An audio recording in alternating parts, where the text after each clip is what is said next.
March 14, 1945. Iwo Jima, 1100 hours.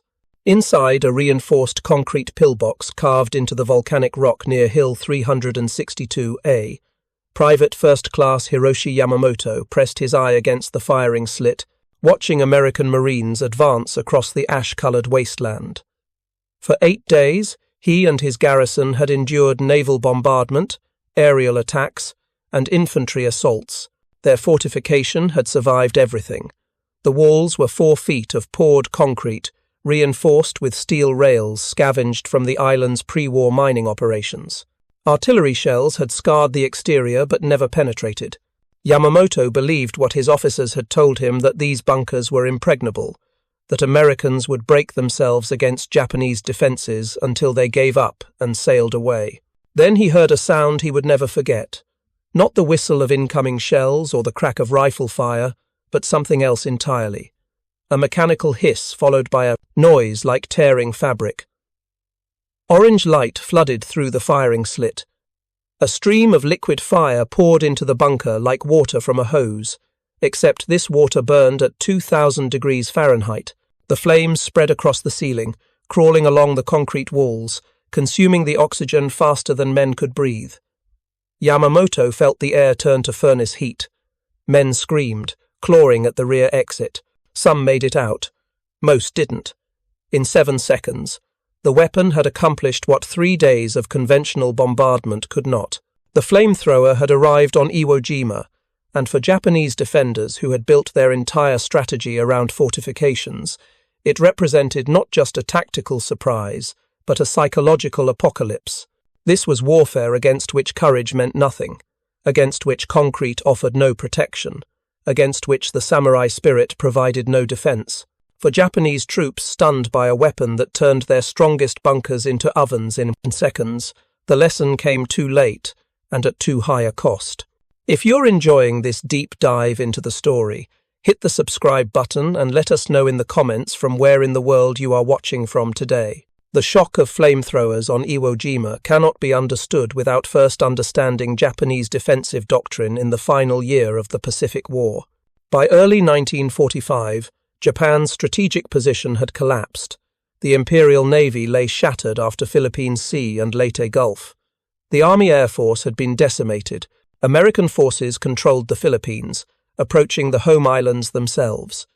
Japanese military planners understood that victory in conventional terms was impossible.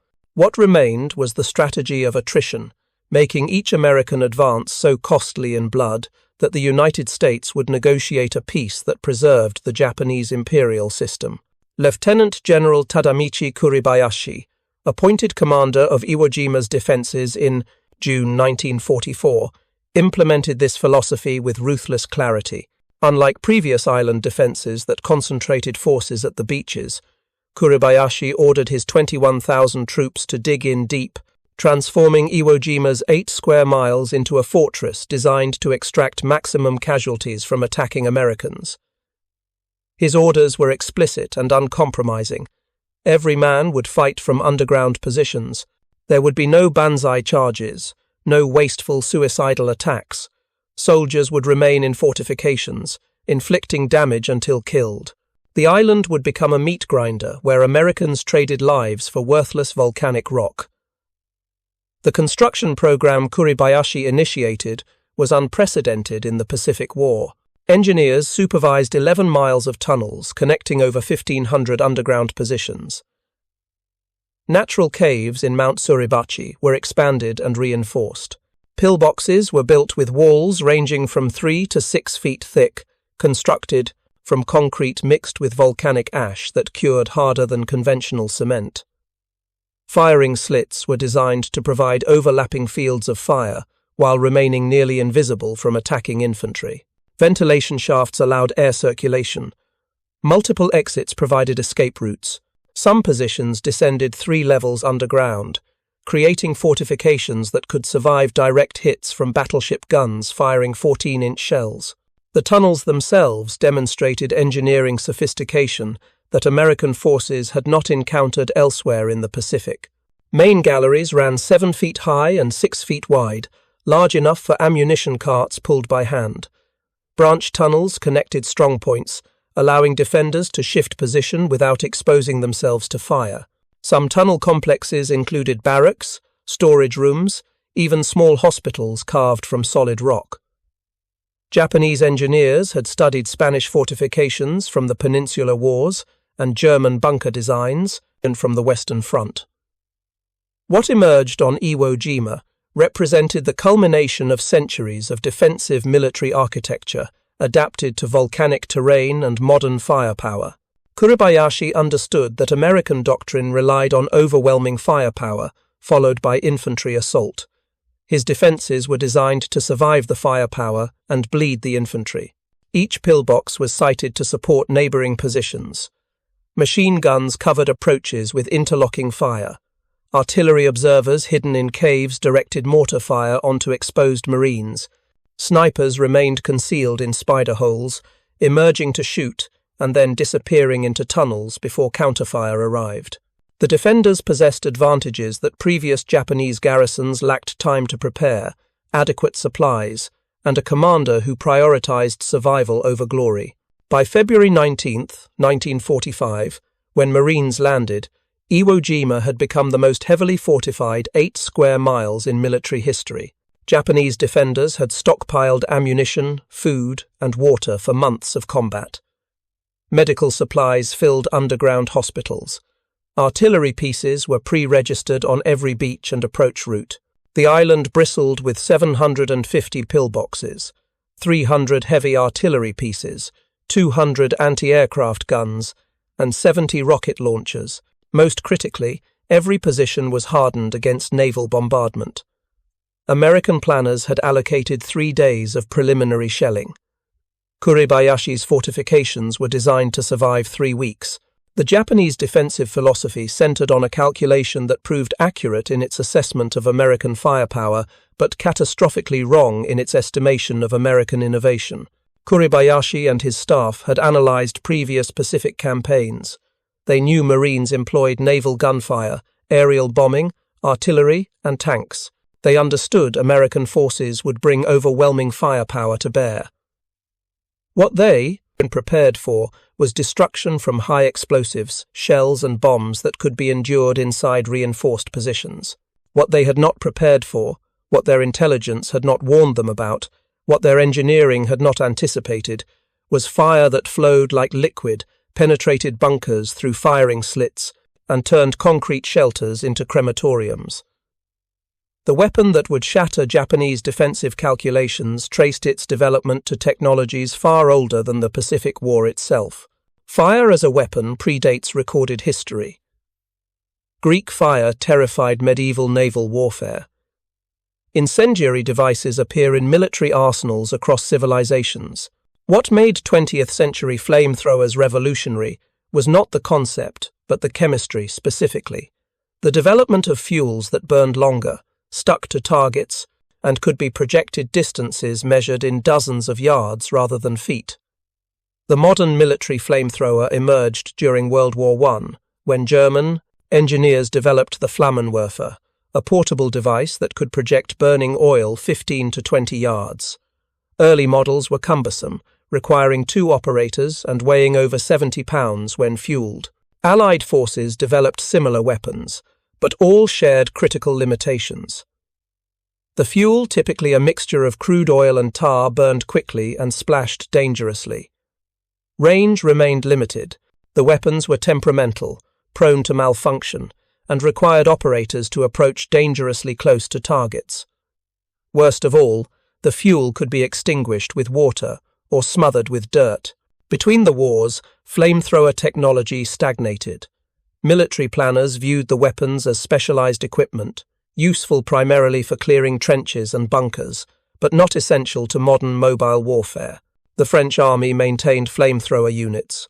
The British manufactured limited quantities. The United States Army conducted research but showed limited enthusiasm. What changed? The trajectory of flamethrower development was not military vision but academic chemistry. 1942, Harvard University, Massachusetts. A research team led by chemist Louis Fieser, working for the National Defense Research Committee, faced a deceptively simple problem. develop an incendiary device that could be dropped from aircraft to destroy Japanese cities built primarily from wood and paper. Conventional incendiary bombs used magnesium or thermite that burned intensely but briefly. What Pfizer needed was a compound that ignited easily, burned long enough to ensure secondary fires, and stuck to surfaces rather than rolling away or being blown out. The solution Pfizer developed would transform not just aerial bombardment but ground combat in ways he never anticipated. He combined gasoline with aluminum salts of naphthenic and palmitic acids, hence the name napalm, creating a gel that possessed properties unlike any previous incendiary compound. When ignited, napalm burned, at temperatures exceeding 2,000 degrees Fahrenheit. The gel stuck to whatever it touched: wood, metal, concrete, or flesh. Water could not extinguish it. In fact, water sometimes spread the burning material. The gel burned slowly, maintaining high temperatures for extended periods. Most critically for military applications, napalm could be projected through hoses, creating a stream of fire that flowed like liquid but burned like solid fuel. The Chemical Warfare Service, responsible for all non-explosive munitions including smoke and incendiaries, immediately recognized napalm's potential beyond aerial bombs. If the gel could be projected from ground-based equipment, it would transform flamethrowers from limited-range weapons into instruments capable of engaging bunkers from distances that kept operators outside immediate danger. By mid-1943, engineers at the Chemical Warfare Service Technical Command at Edgewood Arsenal, Maryland, began adapting existing flamethrower designs to use napalm fuel instead of conventional oils. The weapon that emerged from this development program was designated the M2-2 portable flamethrower. The system consisted of three components: two cylindrical fuel tanks mounted on a backpack frame, a smaller compressed nitrogen cylinder for propellant, and a firing gun connected by flexible hose. Total weight when fueled reached 68 pounds. The fuel tanks held 4 gallons of napalm, thickened to consistency that balanced flow characteristics against burning duration. The nitrogen cylinder, pressurized to 800 pounds per square inch, provided propellant force that drove fuel through the gun when the operator pulled the trigger. The gun itself appeared deceptively simple: a metal tube with a pistol grip, a trigger mechanism, and an ignition system at the muzzle. When the trigger was pulled, fuel flowed under pressure while simultaneously a small amount of hydrogen gas generated by a chemical cartridge was ignited by an electric spark. The burning hydrogen ignited the napalm stream as it left the muzzle, creating a jet of fire that could reach 40 yards under optimal conditions, 30 yards reliably in combat. The Marine Corps, preparing for assaults against increasingly fortified Japanese positions, tested the new weapon at training facilities in California. Results exceeded expectations. A single burst from an M2-2 flamethrower could clear a fortified position in seconds. The napalm gel flowed through firing slits and ventilation openings. Once inside, the burning fuel consumed oxygen while raising internal temperatures to levels incompatible with human survival. Defenders faced a horrifying choice: remain inside and suffocate or burn, or attempt escape through exits where Marines waited with rifles and machine guns. By late 1944, Marine Corps doctrine incorporated flamethrowers as essential equipment for reducing fortifications. Infantry battalions received flamethrower sections. Specialized flame tank units, equipped with M4 Sherman tanks, modified to mount large-capacity flamethrower systems trained for amphibious operations. The weapon that Japanese defenders on Iwo Jima would face was not an experimental device, but a refined system supported by training, doctrine, and industrial production capacity that would deliver thousands of units to the Pacific Theater. The strategic significance of this technological development went beyond the weapon itself. American forces preparing to assault Iwo Jima faced defensive fortifications designed to withstand conventional firepower. Naval bombardment could destroy surface structures but left underground positions intact. Artillery could suppress defenders but could not eliminate them from reinforced bunkers. Infantry, armed with rifles and grenades, lacked the capability to clear pillboxes without prohibitive casualties. The flamethrower provided the capability to defeat fortifications. Without direct assault, a weapon that could reach inside bunkers and kill defenders who were otherwise protected from high explosives. Japanese intelligence had failed catastrophically. Reports from Saipan, Tinian, and Peleliu mentioned American use of flamethrowers, but these reports either never reached Kuribayashi or were dismissed as describing weapons similar to devices Japanese forces already knew. No intelligence assessment warned of the M2-2's range, napalm's burning characteristics, or the tactical doctrine that integrated flamethrowers with infantry tank teams. Japanese defensive planning assumed Americans would employ the same weapons and tactics used earlier in the Pacific War. This assumption would prove fatally wrong. February 19, 1945, 0900 hours. The invasion of Iwo Jima began with a naval and aerial bombardment that exceeded anything seen in the Pacific War. Battleships, cruisers, and destroyers fired over 40,000 shells. Carrier aircraft dropped bombs and napalm canisters. For 3 days, American forces had pounded Japanese positions. Kuribayashi's fortifications had survived largely intact. Marines landing on the southeast beaches found themselves under fire from positions that aerial photography had failed to identify and naval bombardment had failed to destroy. The first 2 days of fighting followed patterns established in previous island assaults. Marines pushed inland against determined resistance. Casualties mounted. Pillboxes that appeared destroyed proved to still be occupied when Marines approached. Machine gun fire from concealed positions raked exposed infantry. Mortar rounds called in by hidden observers fell with uncanny accuracy. By nightfall on the second day, Marines had advanced barely 700 yards inland at a cost of over 2,000 casualties. The Japanese defensive system was functioning exactly as Kuribayashi had planned. February 21, 1945. Marine units began employing flamethrowers systematically against Japanese fortifications. The tactic developed rapidly through trial and error. A 4-man team approached a pillbox under covering fire from infantry and tanks. 2 riflemen provided close protection. 1 Marine carried the M2-2 flamethrower. The 4th man carried additional fuel and ammunition. The team maneuvered to within 30 yards of the target, often using terrain or destroyed vehicles for concealment. The flamethrower operator aimed at the firing slit and triggered a burst lasting 2 to 3 seconds. What happened next shattered Japanese expectations of how combat would unfold.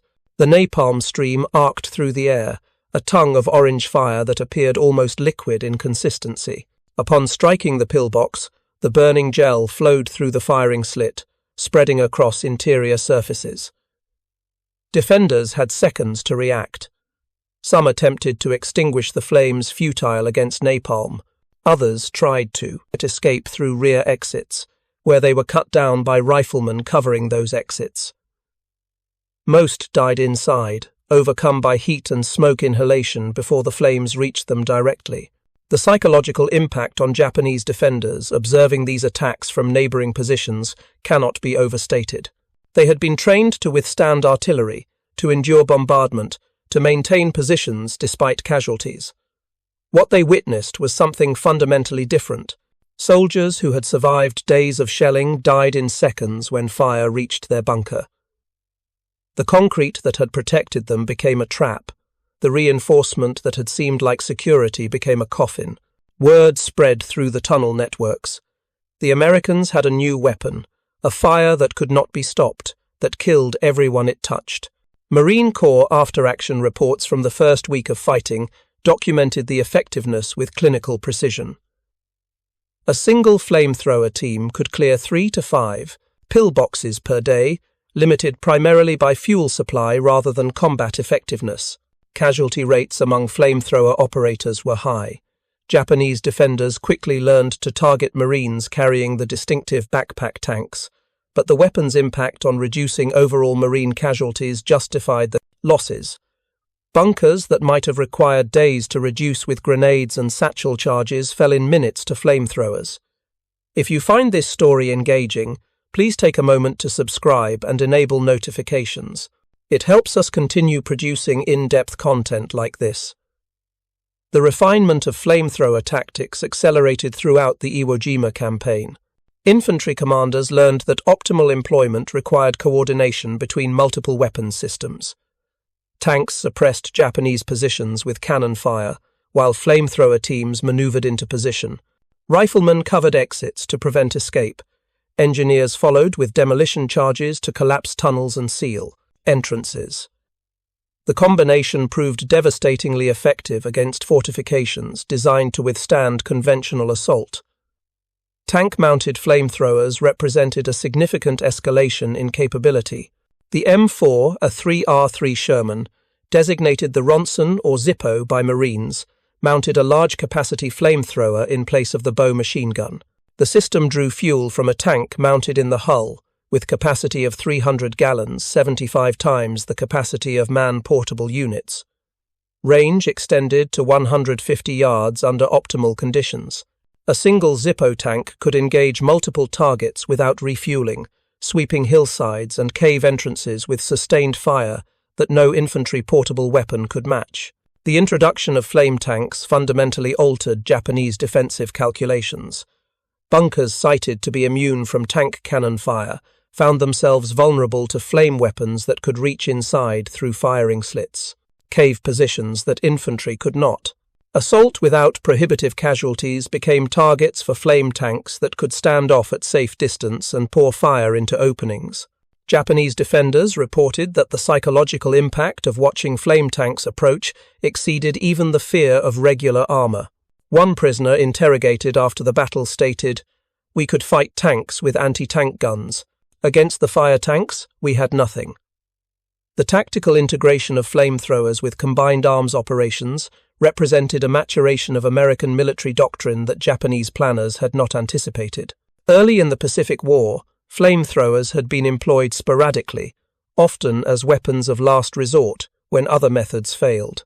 By Iwo Jima, they had become primary tools for reducing fortifications, integrated into standard operating procedures with the same systematic approach Americans applied to artillery barrages and naval gunfire support.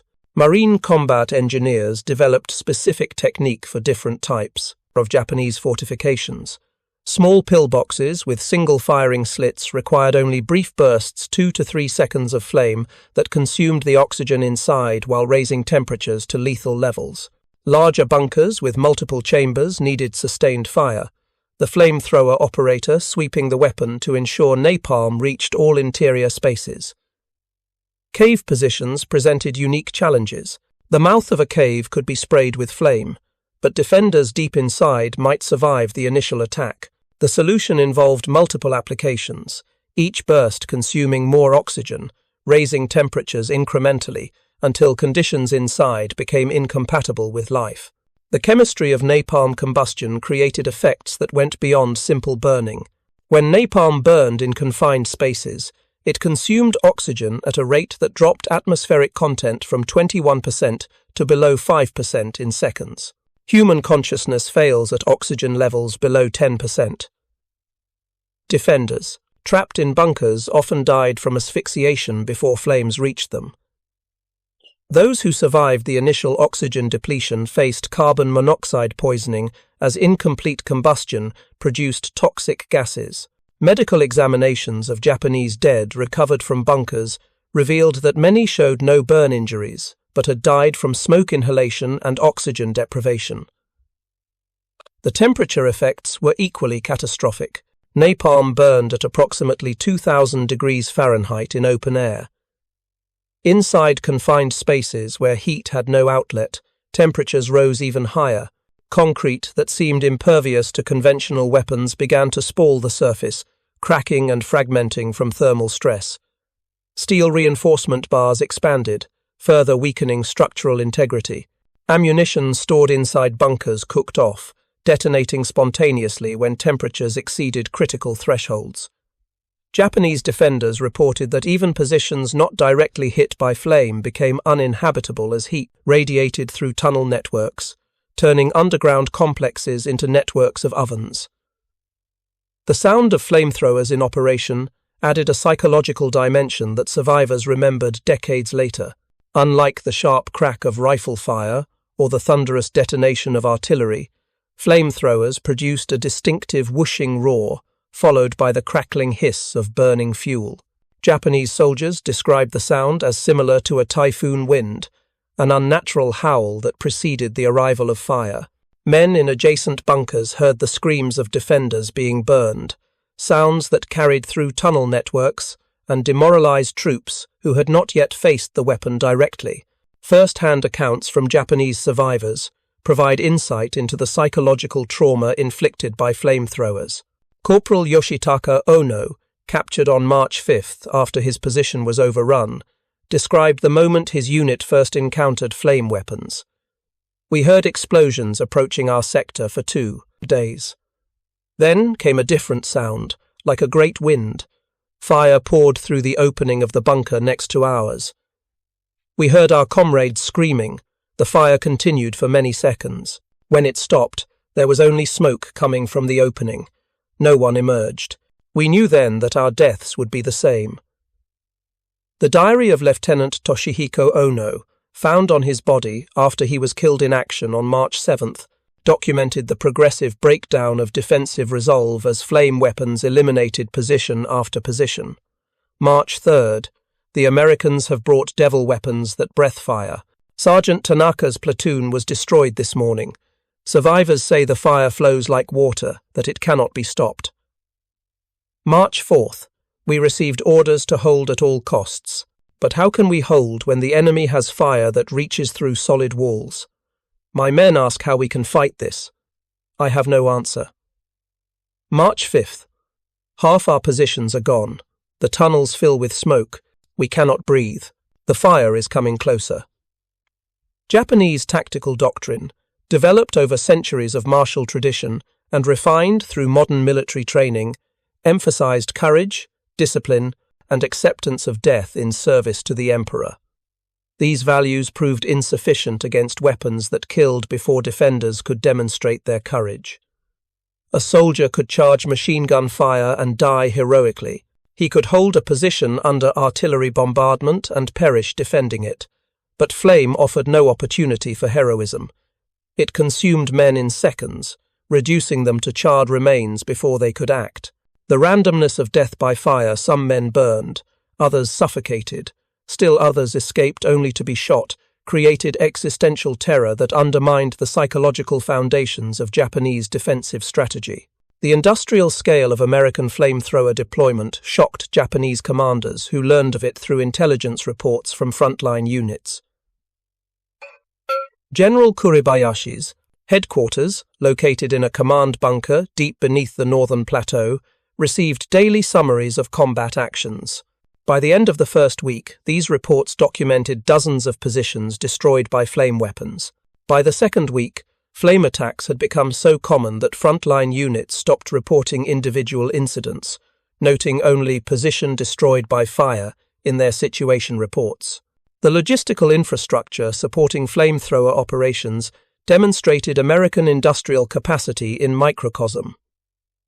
Each M2-2 flamethrower required 4 gallons of napalm fuel per loading. Marine units employed hundreds of portable flamethrowers simultaneously across Iwo Jima's battlefront. This created demand for thousands of gallons of napalm daily. Supply ships offshore carried pre-mixed napalm in 55-gallon drums. Landing craft ferried drums to beach supply dumps. Trucks and handcarts moved fuel forward to company positions. Marines detailed as ammunition handlers refilled expended flamethrower tanks between attacks. The Chemical Warfare Service had anticipated this requirement and established production facilities capable of manufacturing napalm in quantities measured in millions of gallons.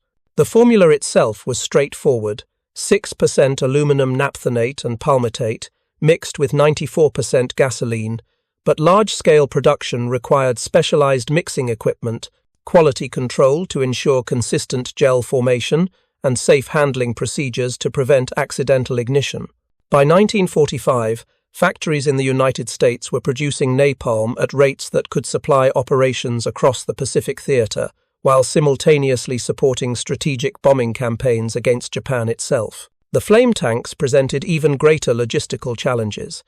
Each M4, a 3R3 Sherman, carried 300 gallons of napalm fuel, requiring 6 standard 55-gallon drums to refuel. The tanks consumed fuel at prodigious rates during extended engagements.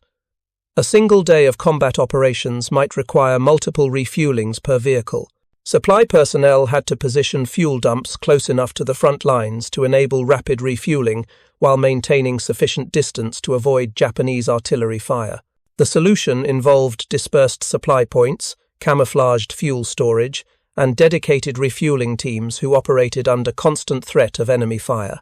Marine Corps records documented the deployment of 72 M4A3R3 flame tanks to Iwo Jima as part of the 5th Amphibious Corps Assault Force.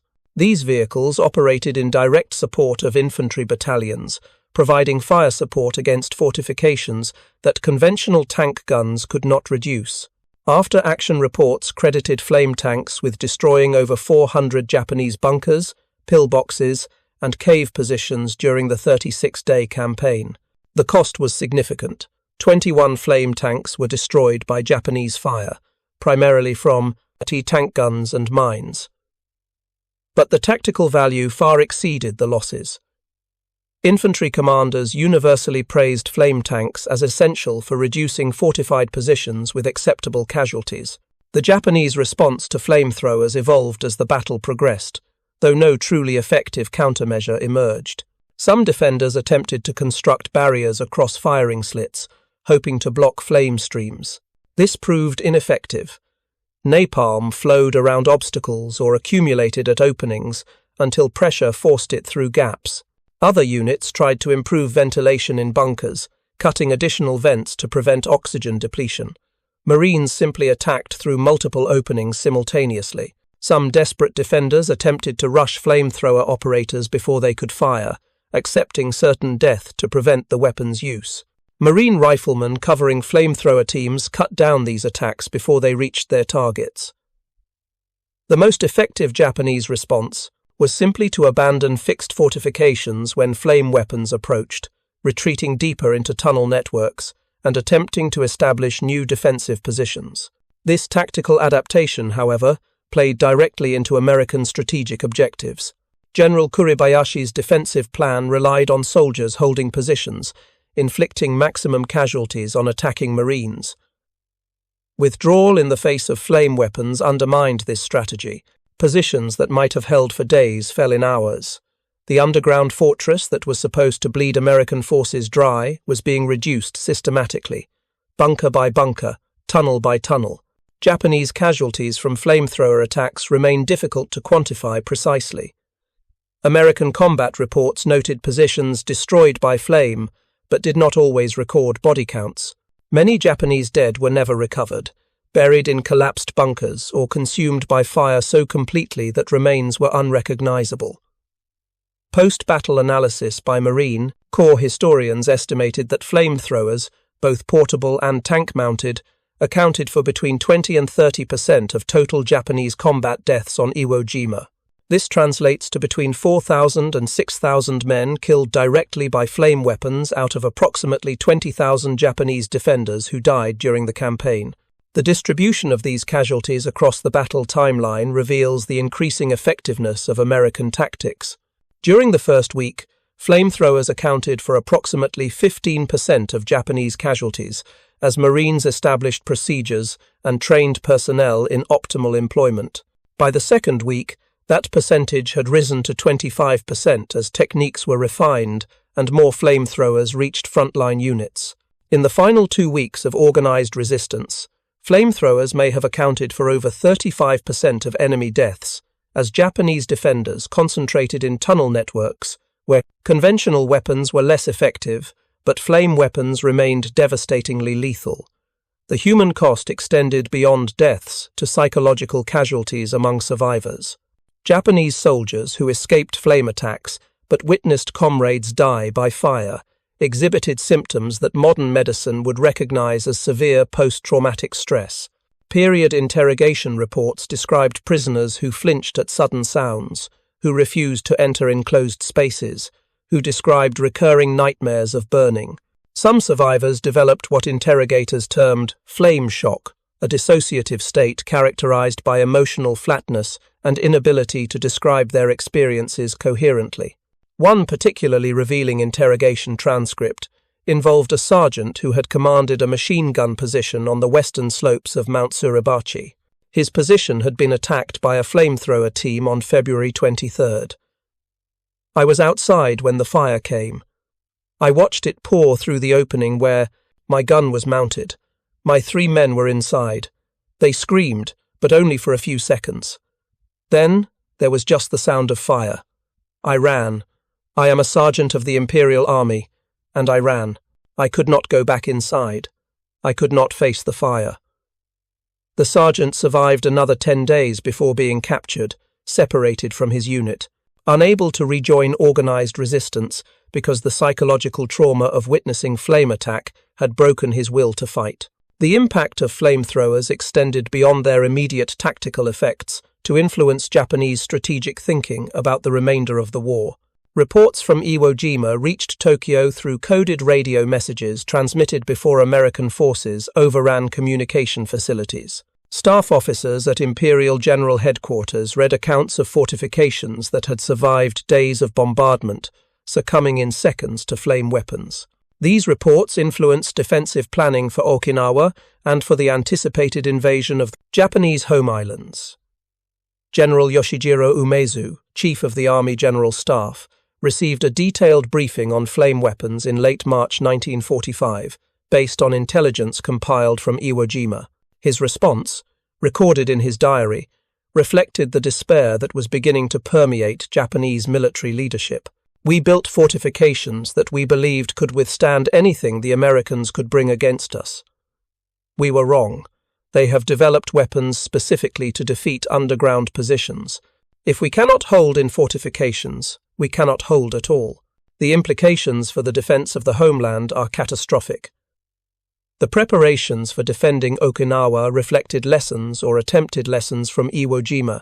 Japanese commanders on Okinawa received specific instructions about flamethrowers.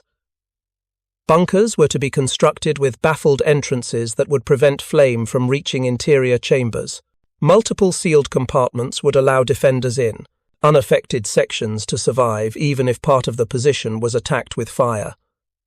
Ventilation systems were to include closable vents that could be sealed when flame weapons approached.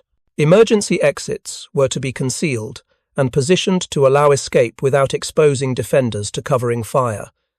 These modifications demonstrated understanding of the threat, but proved largely ineffective in practice. American flamethrower doctrine evolved to counter Japanese adaptations.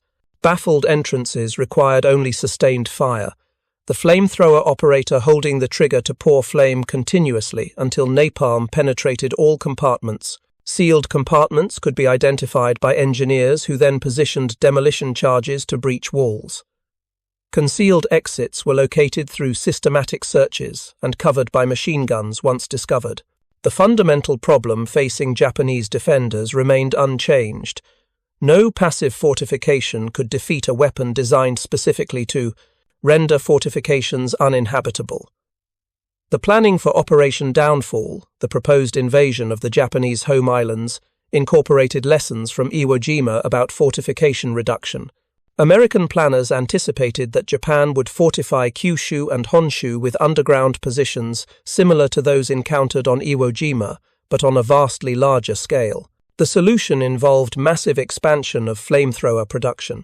Procurement orders issued in spring 1945 called for 50,000 additional portable flamethrowers and 500 flame tanks to be manufactured by November. Napalm production was to increase to levels sufficient to support operations involving millions of gallons of fuel. These preparations proved unnecessary. Japan surrendered in August 1945 following atomic bombings of Hiroshima and Nagasaki and Soviet entry into the war. But the scale of flamethrower preparations for Operation Downfall reveals American assessment of the weapon's importance. Military planners believed flame weapons would be essential for reducing the fortifications, protecting Japan's home islands. that conventional assault methods would be inadequate, that only weapons capable of reaching inside bunkers and killing defenders could achieve victory at acceptable cost. The legacy of Iwo Jima's flame warfare extended into post-war military thinking about fortification and assault. American experiences demonstrated conclusively that underground fortifications, regardless of their strength, remained vulnerable to weapons that attacked through environmental effects rather than structural destruction. Soviet military analysts studying the Pacific War reached similar conclusions, incorporating flamethrowers into their doctrine for reducing German fortifications during the final offensives into the Reich. The technology itself continued to evolve. Post-war development produced improved napalm formulations that burned hotter and longer. Flamethrower designs increased in range and fuel capacity. By the Korean War, American forces deployed flamethrowers as standard infantry weapons, with dedicated flame units attached to divisions. In Vietnam, flamethrowers found new applications, clearing jungle and destroying tunnel complexes. The weapon that shocked Japanese defenders on Iwo Jima became a permanent fixture in the American military arsenal, its effectiveness proven and its tactical applications understood.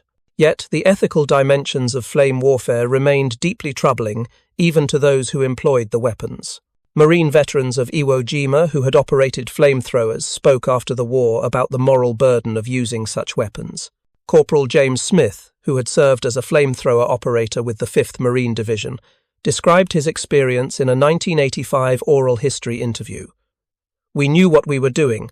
We were burning men alive. It was terrible. But it was them or us. Every bunker we burned out saved Marines' lives. Maybe 10 Marines for every Japanese we killed with the flamethrower. You do the math.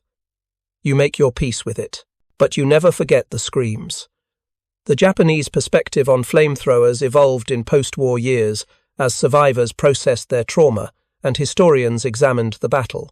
Some viewed flame weapons as war crimes, violations of the laws of war that prohibited unnecessary suffering. Others acknowledged that in the context of total war, all weapons caused suffering, and that flamethrowers were simply more efficient at reducing fortifications than alternatives. The debate reflected broader questions about the ethics of industrial warfare, where technology enabled levels of destruction unimaginable in earlier conflicts. One lesser-known aspect of the Iwo Jima flamethrower campaign involved experiments with aerial delivery of napalm against Japanese positions. Marine Corps and Navy aviation units tested dropping napalm canisters from aircraft onto suspected tunnel entrances and fortified areas. The results were mixed. Napalm bombs proved effective against surface structures and personnel in the open, but less effective against underground fortifications, where the fuel could not penetrate openings. These experiments led to development of improved napalm bombs used extensively in Korea and Vietnam, but on Iwo Jima, ground-based flamethrowers remained the primary means of employing flame against fortifications. The industrial achievement of producing sufficient flamethrowers and fuel for Iwo Jima deserves recognition alongside the tactical innovation of their employment. In 1944 alone, American factories manufactured over 20,000 M2-2 flamethrowers. Production involved coordination among multiple contractors. The M2 cylinder assemblies were manufactured by companies specializing in high-pressure vessels. Ignition systems came from electrical equipment manufacturers. The specialized valves and regulators required precision machining. Final assembly occurred at chemical warfare service facilities that tested each unit before shipment to ensure reliability. Napalm production presented its own challenges. The aluminum salts required for gel formation had to be manufactured in chemical plants using processes that were scaled up from laboratory procedures to industrial production. Quality control was critical. Improperly mixed napalm could fail to gel, leading to dangerous splashing when fired, or could gel too thickly, clogging flamethrower nozzles. Every batch was tested before being shipped to the Pacific. The logistics of moving millions of gallons of flammable gel across oceans to forward areas where it could be issued to frontline troops demonstrated organizational capabilities that contributed as much to victory as technological innovation. The training pipeline for flamethrower operators expanded rapidly as demand increased. Marine Corps training centers established specialized schools teaching flame weapon operation, maintenance, and tactics. Recruits learned to approach targets using terrain for concealment, to coordinate with supporting infantry, to estimate range and adjust aim for wind and elevation. They practiced on mock-up bunkers, constructed to replicate Japanese fortifications. Live-fire exercises used napalm against concrete structures to familiarize students with the weapon's effects and the dangers of operating in close proximity to burning fuel. Casualty rates among flamethrower operators on Iwo Jima were significantly higher than among regular riflemen. Japanese defenders, recognizing the threat posed by flame weapons, prioritized targeting Marines carrying the distinctive backpack fuel tanks. Snipers received specific orders to shoot flamethrower operators. Machine gunners concentrated fire on flame teams approaching bunkers. The result was that flamethrower operators faced roughly double the casualty risk of other infantry Marines. Despite this, there was never a shortage of volunteers. Marines understood that flame weapons saved lives overall by reducing the time required to clear fortifications, even if the operators themselves faced increased danger. The mechanics of flamethrower operation required steady nerves under extreme stress. An operator had to approach within 30 yards of an enemy position while under fire, aim the weapon accurately enough to direct flame through a firing slit, perhaps 18 inches wide, hold the trigger for the 2 to 3 seconds required to deliver lethal flame into the bunker, and then immediately seek cover before Japanese defenders in adjacent positions could retaliate. The margin for error was non-existent. A miss meant wasted fuel and exposure to enemy fire. Hesitation meant giving defenders time to respond. Equipment malfunction, a clogged nozzle, a leak in the fuel line, a failure of the ignition system could leave the operator exposed with a useless weapon. Yet the Marines who performed these missions did so repeatedly, day after day, position after position, until the island was secured. Their courage in the face of a task that required closing to point-blank range with heavily defended positions deserves recognition alongside the technological achievement of the weapon itself. Technology provided capability, but human courage applied that capability under conditions where death was not an abstract possibility, but an immediate threat. Thank you for watching. For more detailed historical breakdowns, check out the other videos on your screen now, and don't forget to subscribe.